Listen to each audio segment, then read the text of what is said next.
Christine Persichetti, and welcome to this special edition of Currents News, where we highlight the important stories going on in our Catholic community. Governor Andrew Cuomo continues to be in the hot seat as snow totals pile up around the state. Now reports of bullying are surfacing as calls for multiple investigations into the nursing home debacle continue to mount. Currents News' Emily Druby reports.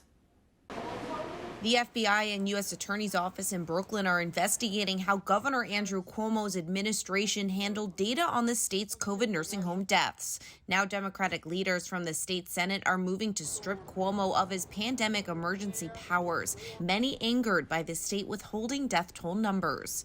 What they've been doing is they've been stonewalling us on data for months. Assemblyman Ron Kim of Queens claims the governor threatened him and demanded he immediately put out a statement of support.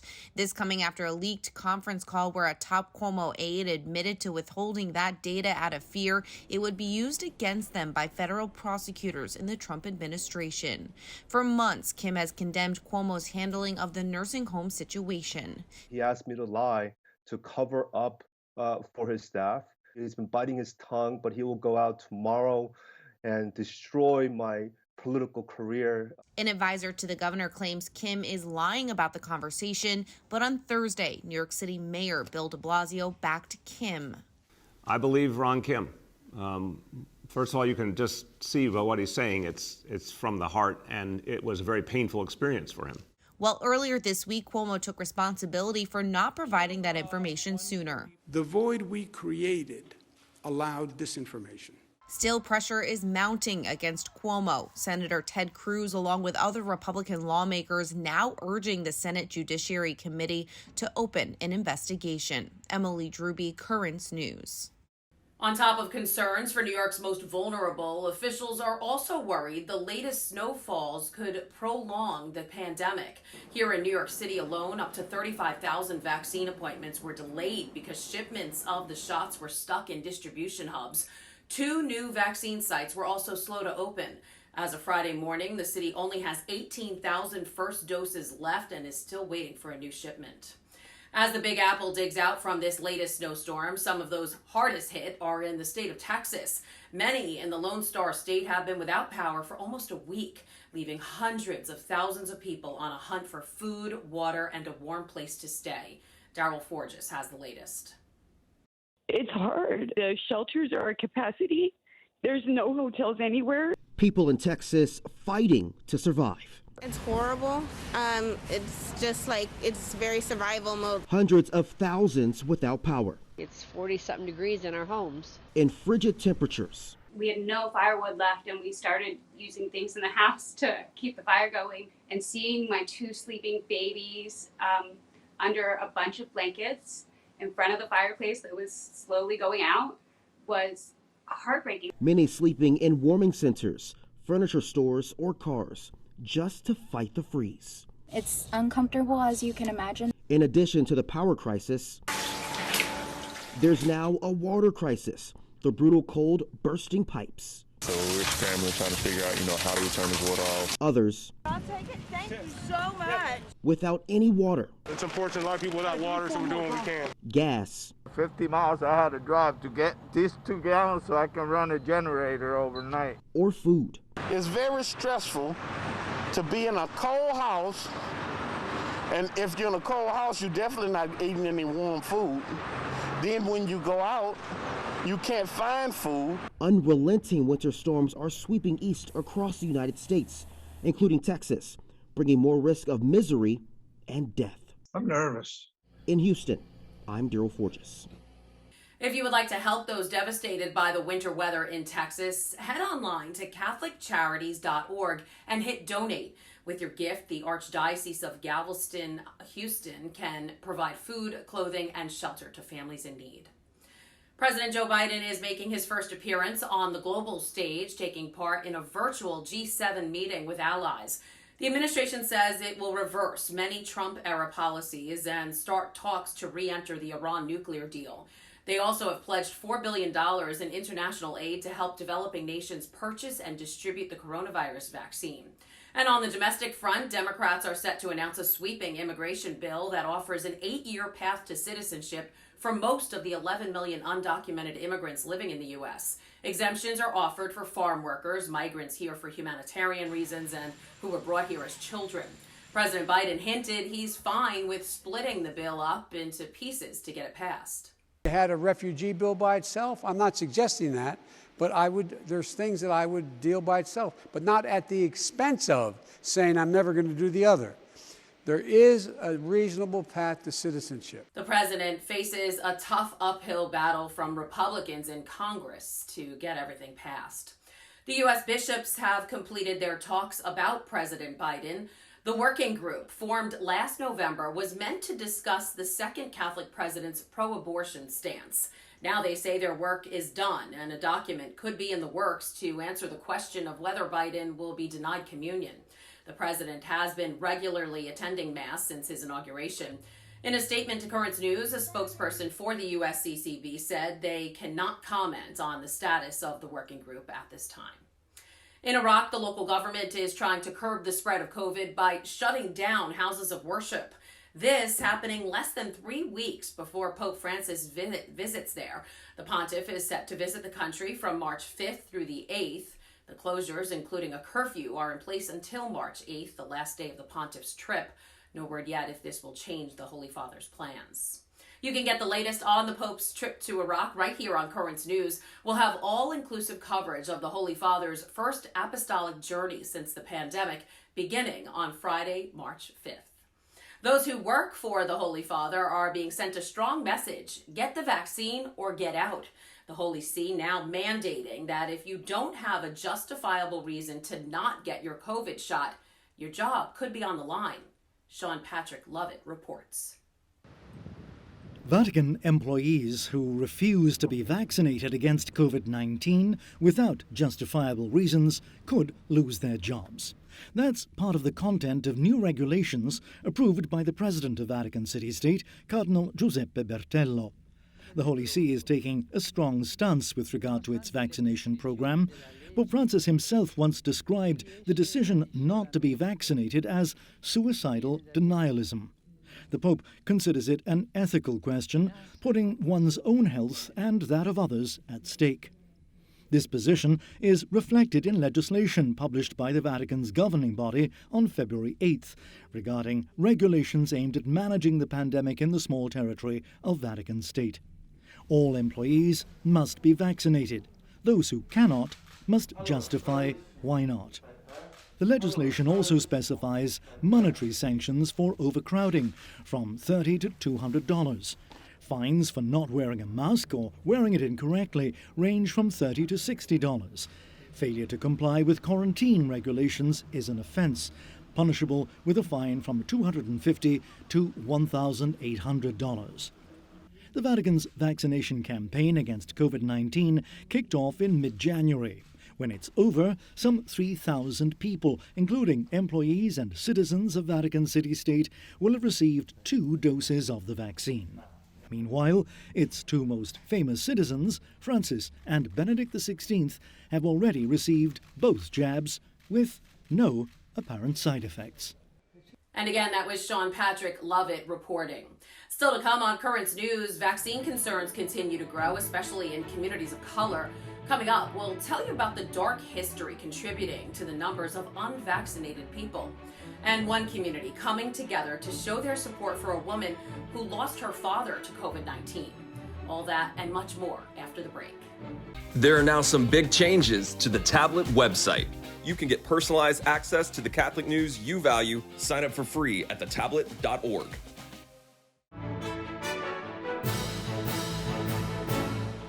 As we continue to honor Black History Month, we want to take you back in time to one of the most infamous bioresearch studies in American medical history, the Tuskegee experiment. Its lingering effects on the African American community could explain why Black Americans are skeptical of the current vaccine. Currents News' Jessica Easthope has more. It's a shameful and lasting legacy, decades in the making. The Tuskegee syphilis experiment. One of the most prominent, but certainly not the only example of unethical studies on people of color. Historically, they have been vulnerable and taken advantage of in research and in science. In 1932, hundreds of black men with latent syphilis were lied to, lured into an ongoing government-led study with the promise of free health care. Instead, they were used and abused by medical professionals, never told about their diagnosis or treated, even after medicines had been discovered. So is it any wonder that today, in the midst of a global health crisis, there's a lack of trust that's proving deadly? Black Americans are dying at nearly 3 times the rate of white Americans, but only 38% of black adults are likely to want the vaccine, when now nearly half of all American adults are on board. In this case, with the pandemic, Harlem Gunnis is the director of public health for St. John's University. He's studying the effects of the pandemic on communities of color. Throughout history, we're seeing similarities with the disparities of the infection. And we're also seeing disparity in its perceptions. So history is repeating itself over and over again. That history has led to misconceptions and mistrust. It's known as the Tuskegee effect. The vaccine has a chip, a microchip, where they can track you. The vaccine was made to get rid of our people. These are some of the perceptions that they're having. This time around, government officials are determined to not let that happen again. We just injected over close to 900,000 people. And if you go to the city and state and say, well, how many of them are black and brown? How many of them are New Yorkers? We have it, but it's on a hard form. That's unacceptable. One way to combat those notions is with facts and information. Okay. Brooklyn Borough President Eric Adams joined city leaders in demanding a digital database that shows the disparities in vaccine access and distribution be created. We should have been on the ground using incredible messengers, faith-based institutions, and saying, how should we be communicating to this constituency their reluctancy to take the vaccine. Government officials across the world. At St. Martin de Porres Parish in Bedford-Stuyvesant, Pastor Father Alonzo Cox feels responsible to make sure his parishioners are as informed as they need to be. And I think if the vaccination is going to help slow the spread of, or even stop the spread of this virus, I think that would be the best interest for this parish community. But the sins of the past still linger in the minds of many. Sending you like lambs among wolves. At St. Matthew's Parish in Crown Heights, Pastor Father Frank Black says his own skepticism is preventing him from telling his parishioners outright they need the vaccine. I can't tell them to get it because I'm not sure if it's safe. All I can say is I'm going to take the chance and get it when I can. The Tuskegee syphilis experiment left a lasting divide, but when it comes to closing the gap of health education and trust, there's no time like the present. Jessica Easthope, Currents News. There are still many questions and fears about this virus. Answering some of those concerns is Dr. Robert Tabali with the Catholic Medical Association. On Tuesday, I asked him another big question people have about the vaccine. How long does it take after the 2 shots until you build full immunity? Well, that's very important to qualify exactly what quarantine means. Mm-hmm. And so after the first shot, about 30% of people get a significant boost in immunity. And then after the second shot, it's almost everyone has a very, very high and steep rise in immunity. The booster shot, very important. And so about 14 days after the second shot is when you have your maximum level of, immune take or immunity developed by the vaccine. So what that means is, at that point, until 4 months after you get the vaccine, if you're exposed to someone with COVID, that means you don't have to stay in your house for 10 to 14 days. Okay. That's what the quarantine means. I want to ask you something quick, though, because you said up to 4 months. So what do you mean? After you get the 2 shots, up to 4 months, we don't really know what's going to happen after then? Well, that's the last sentence in the CDC recommendation.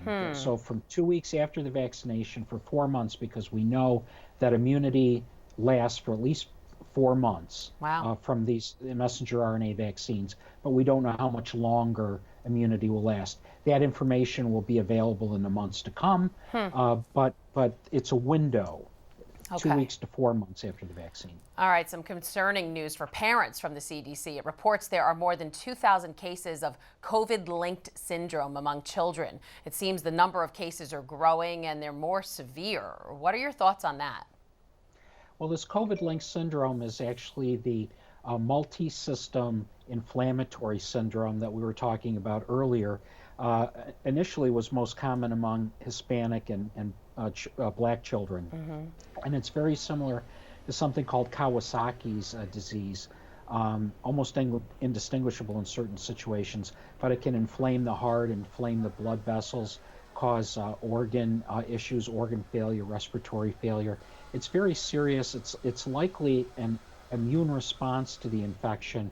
And, we just don't know if the children that are getting them are having their first infection, their second, or their third infection with COVID, because many of them are asymptomatic.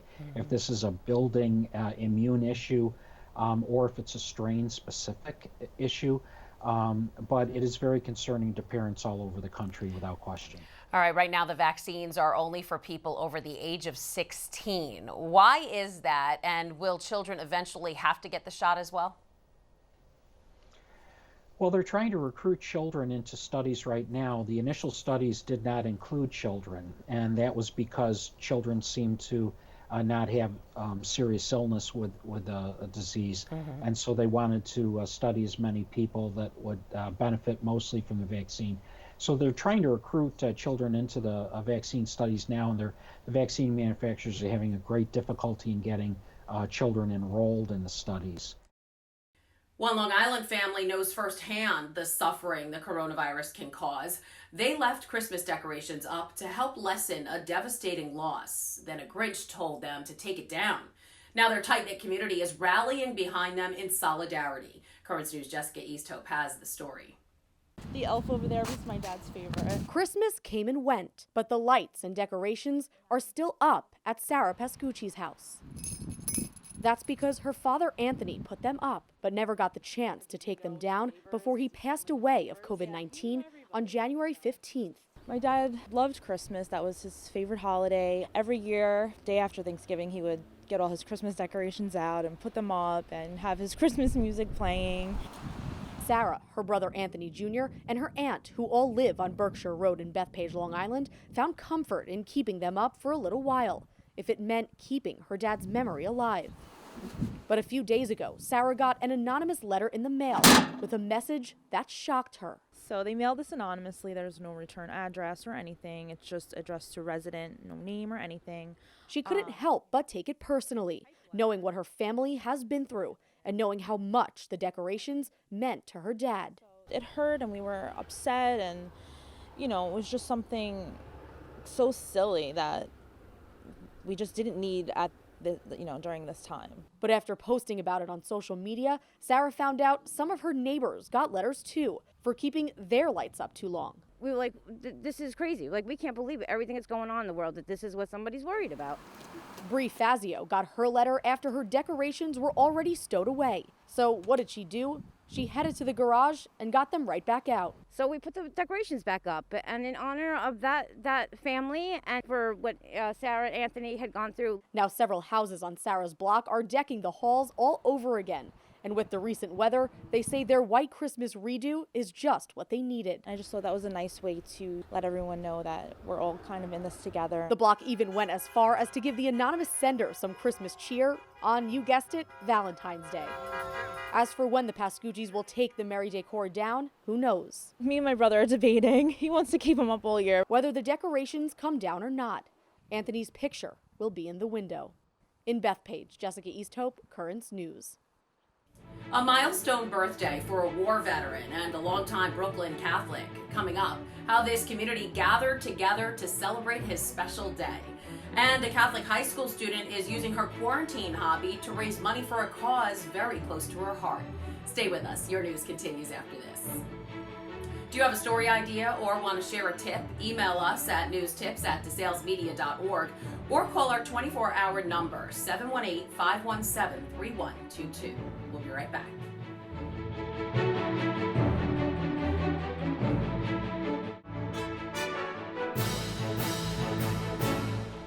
Some good news coming out of this past week. A veteran stuck inside for months got to venture outside for a very special milestone.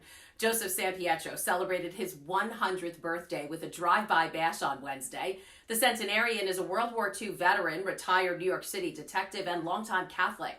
The 100th birthday extravaganza was organized by the Catholic War Veterans Williamsburg Post. Joseph is one of their members.